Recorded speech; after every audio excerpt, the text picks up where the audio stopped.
Hey guys, this is Ramsey Hawkeye coming at you with a unique video of mine. Just something that I wanted to share with you guys that I think you guys would enjoy. And anyways, this is the story of Jeffery.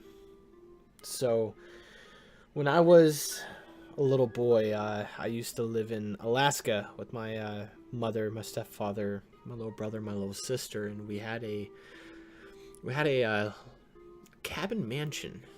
It sounds pretty sweet, actually. It was this huge cabin, bigger than a house, but not exactly the size of a cabin, just out in the middle of the woods, kind of like the picture here, only a little bit bigger. And I was probably 10, 11 whenever we moved into that cabin.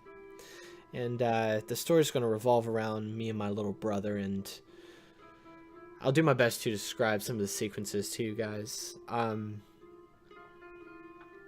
little brother's name is Eli, and Eli was very, very young. I think he was 4 or 5.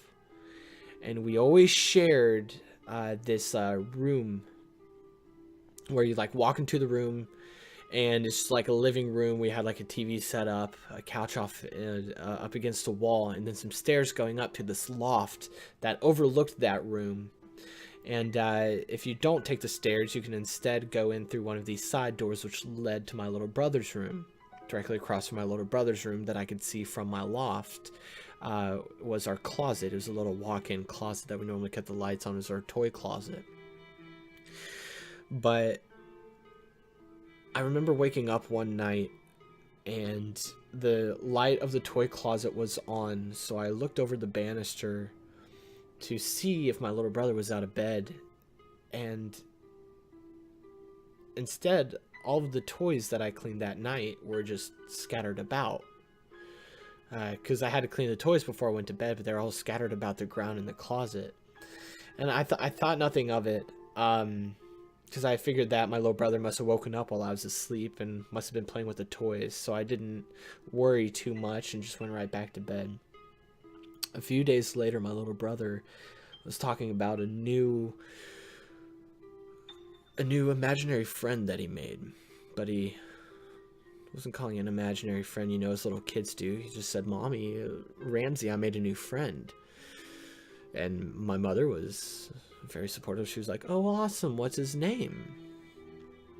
Eli said, "Well, he's a little boy with red hair. He's about my age. He's kind of pale. He's like super white." And I kind of laughed. And Eli said his name is Jeffery. And Mom was like, "Oh, okay, that's nice." And me and Mom just chalked it up to him being, you know, a little kid having imaginary friends.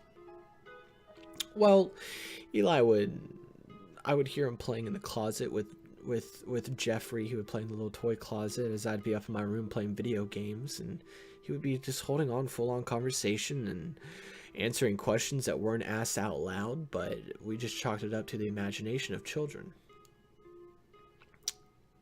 And that's until one day. One day I was sleeping, and it was extremely dark out. It was probably the middle of December, -20 outside, and I had this stereo up on my wall. It was a DVD player. It glowed. It shone with blue light whenever it was on. It looked really badass, and I had these speakers set up to them, but the speakers were broken, so I kept the thing unplugged. Well, in the middle of the night, one night, I heard it kick on, and it played the Eminem song, Mockingbird, but only the chorus for just a few seconds. "Hush, little baby, don't you cry, everything's gonna be alright." It just did that, and I saw the blue light coming from it, and then the blue light shut off, and I was like, "What the fuck?" So I go over to it, and of course it's plugged in, so I unplug it. I was like, "This is weird, it must be on the fritz, I must have plugged it in on accident." So I went back to bed. About an hour later, "Hush, little baby, don't you cry, everything..."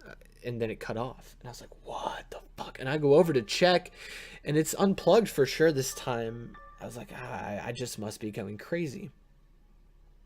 So I go back to bed, and I chalked it up to a dream. In the upcoming weeks, Eli was talking more and more about Jeffrey, and springtime rolled around, and Eli stopped playing with his friend Jeffrey, and summer came, and Eli never talked about him. So we just assumed that he was over that phase and that he was done having that imaginary friend. But the next winter, he started talking about Jeffrey again. And we were like, okay, well, he must have seen something that made him think of Jeffrey and started having an imaginary friend. Maybe he's going through a rough time in school. Maybe he needs to cope with it somehow. To give you guys a little more insight of what the house looked like, so we had our own property. We had 18 acres or so, just pure woods, just forest all around us. But directly adjacent to our house was the river. And the river was an extremely fun time during the summertime. We would go out and try to catch salmon out of the river. We would swim across to a beach on the other side. There's a little island across from it. But during the wintertime, it would freeze up into, just inches and inches and inches of ice, and we would ride our snowmobile on it. Then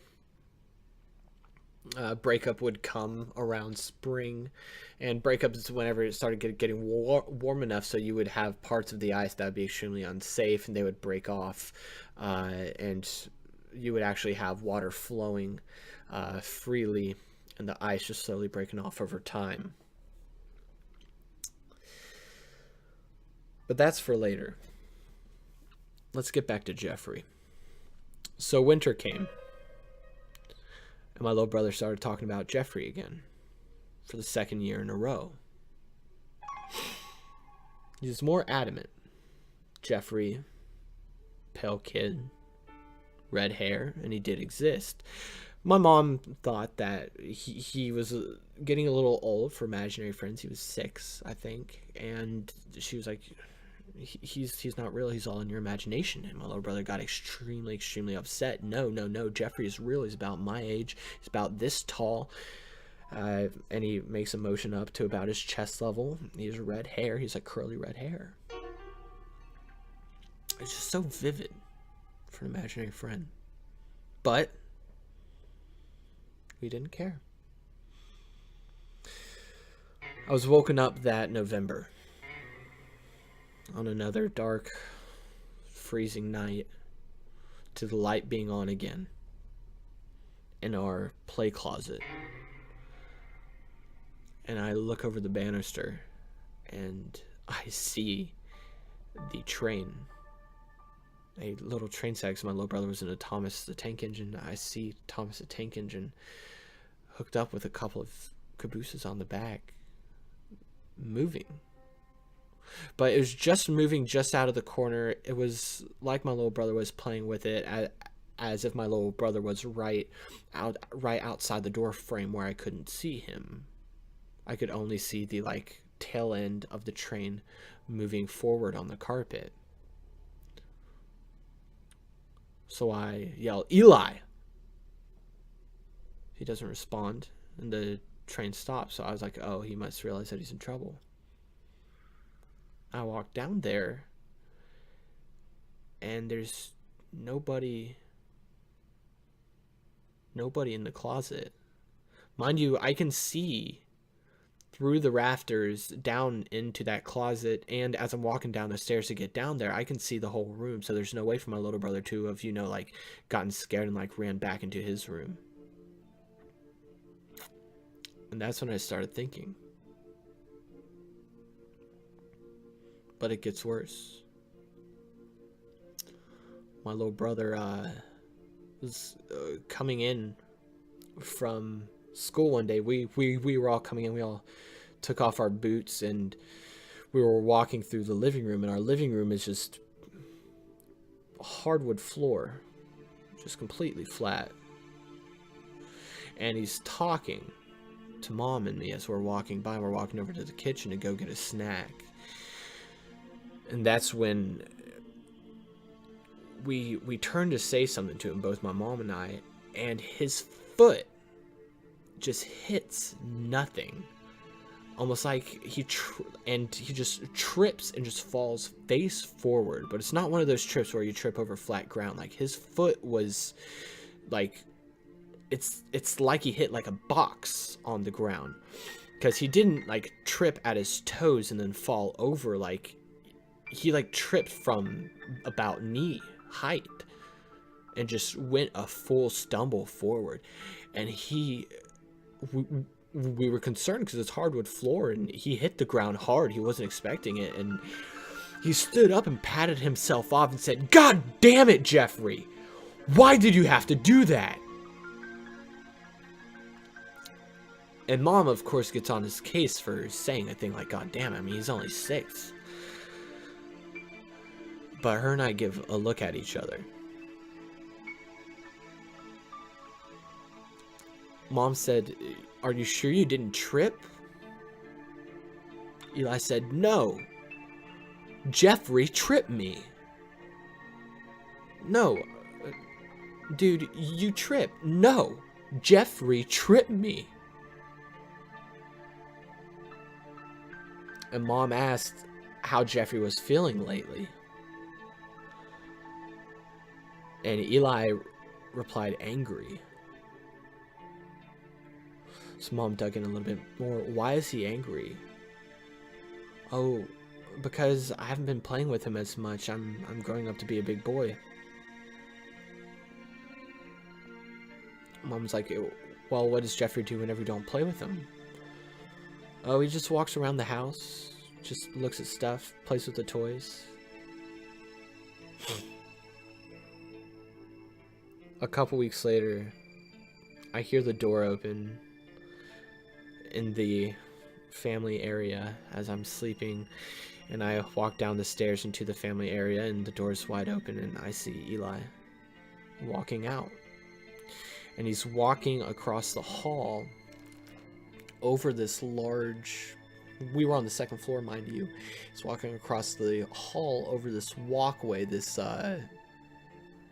it's like fenced-in walkway to keep it safe, but it overlooks probably what's to be a 12 to 15 foot drop down to our living room with the hardwood floors, and it overlooks it. And my little brother is walking across it, and that's how you get to my parents' room, and he's just standing outside their door. And he has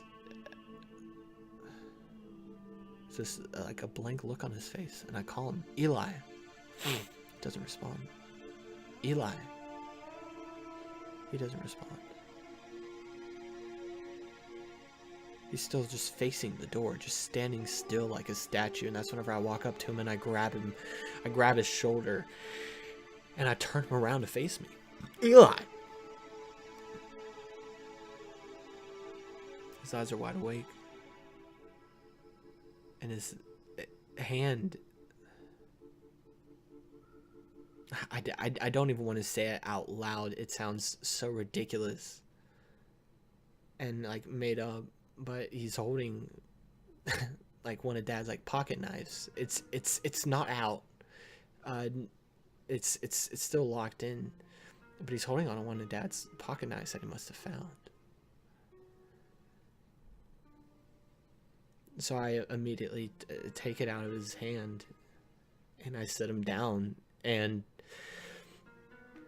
he sits down and I'm like shaking him. "Eli, Eli, Eli, Eli, wake up, Eli, Eli, Eli, wake up, wake up, wake up." And eventually he like comes to and he like shakes his head and he's confused. And he said, "Where am I?" I told him that he was sleepwalking. He was probably trying to go see Mom. So I walked him back to his room and laid him down. The next couple weeks I see shadows passing late at night, only around 2 or 3 a.m., moving through our living area. And I'm getting more and more spooked. And at this point, I just Now, I've had weird shit happen to me as a kid. So so me and my family are definitely ones to believe in this sort of thing. Um, I mean, my aunt's like a clairvoyant.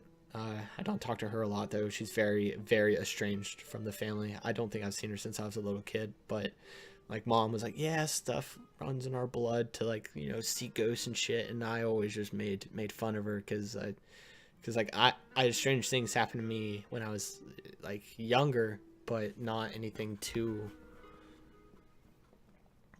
like steadfast, saying like, yeah, this is a ghost, or like this is a spirit or a demon or whatever. But I was starting to like believe that something weird was going on. And Eli, it became a daily occurrence to talk about Jeffrey and how Jeffrey's mad. And like Jeffrey's mad at him for not playing with him. And mom was saying, don't play with him. Mom said, do not play with Jeffrey. I don't want you to play with him. And Eli would keep on saying every day, he's getting more and more mad. He's getting angrier. He's getting angrier. Well, one day Eli had a bad dream. And he woke up crying. So I went down into the family area and went into his room. And carried him from bed to mom, explained what was going on, and she was like, okay, he'll sleep with me. So me and my utmost wisdom, I decided to sleep in his room for the night. So I laid down in his bed, and as I was laying down, I just didn't know what to think. I was scared. I'm not gonna lie to you, I was in a bad mindset. But just as I started drifting, I felt the comforter and the sheets tighten around me like they were being pulled from each side, just holding me down, and I couldn't move. I couldn't get up. I could only turn my head left and right. And I heard, clear as day, a child's voice. Where's Eli? I didn't respond. Where's Eli?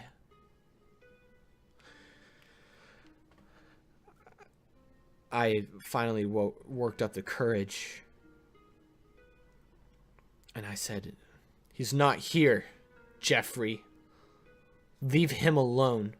And I felt the sheets get tighter. And at this point, I'm trying to sit up, but I can't. I'm just being like, I'm physically moving my body, and I just cannot move. I cannot sit up. I say, leave him alone. You're not welcome here. Go. Leave. I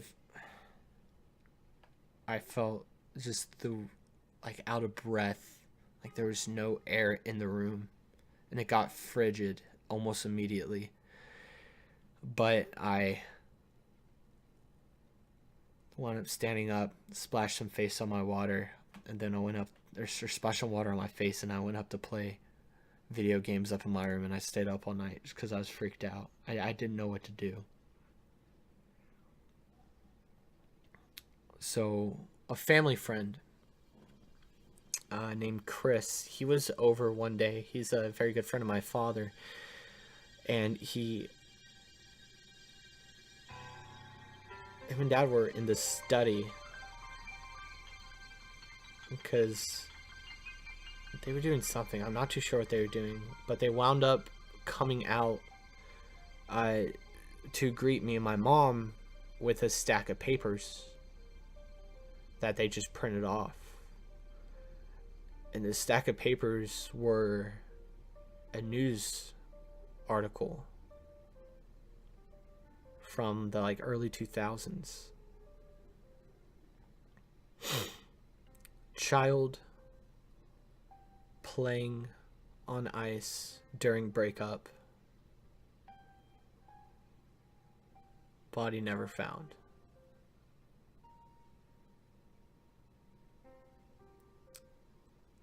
It was only a couple miles upstream.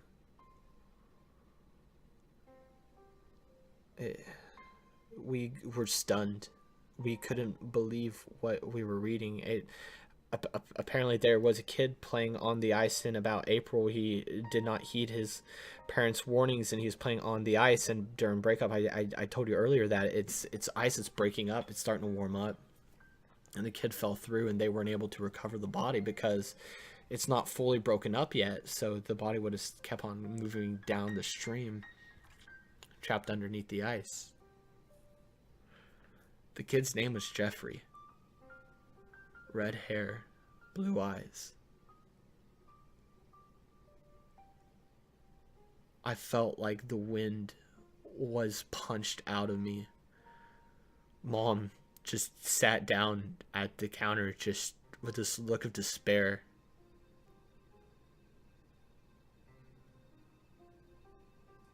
We didn't know what to do.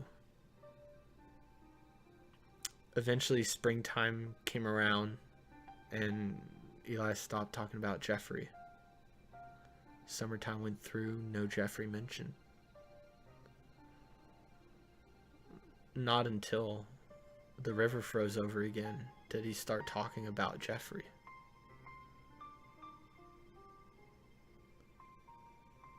For the third year in a row, my little brother had the same imaginary friend talking about Jeffrey.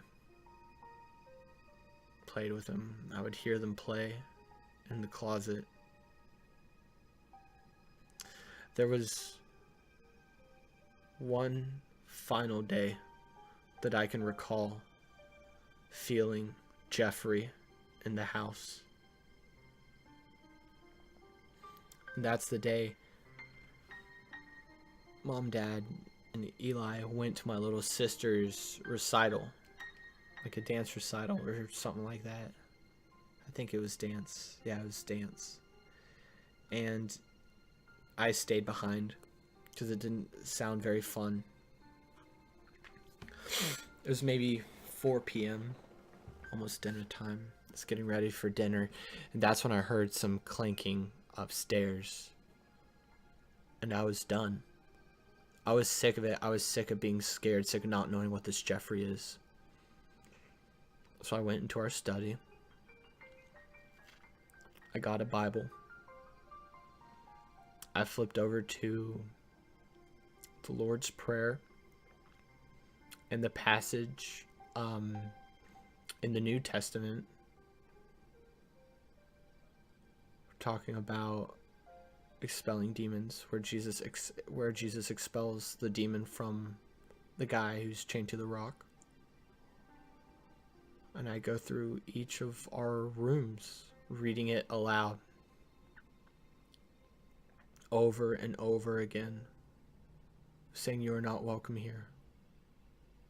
You are not welcome here." Reading the passage, "You are not welcome here, leave." Reading the passage. There was so much desperation in my voice, and every time I did it, I did not feel any better. I kept on feeling worse and worse until I got to the final room in our house.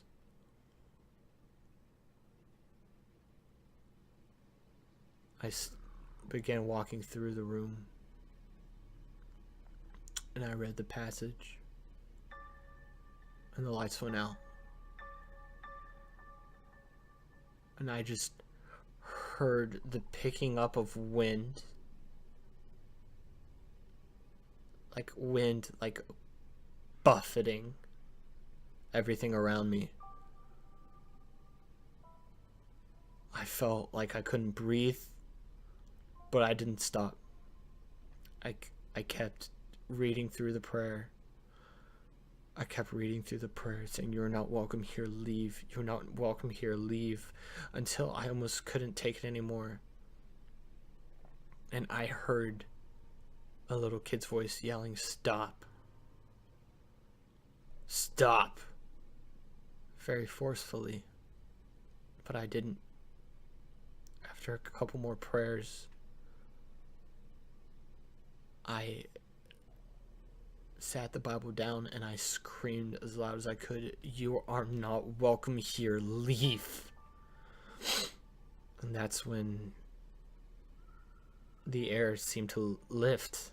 The wind, the sounds stopped of that howling wind, and I felt like I could breathe, and I felt just amazing. Like, I felt revitalized. Like, I finally felt safe. I felt like it worked, like something worked, something somewhere worked.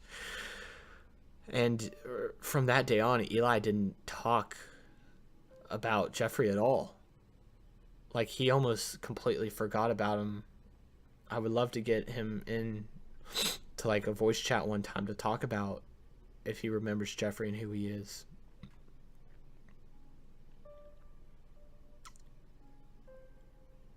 So for another year and a half, there was no talk of Jeffrey, and everybody felt fine and safe, and we were happy, and it was great. And then we had to move to West Virginia, so we wound up moving out of Alaska, and so we packed up all the cars, we packed up the U-Haul, and we jumped into the excursion. And I'm sitting in the back with my little brother, as we're driving down the road, he's turned around looking at the back window, watching the house leave in the distance, the last time we were going to see our home. That's when he looks up and he says, "Mom, who's that kid with red hair in the driveway?" And we look back and we see nobody. And that is the story of Jeffrey.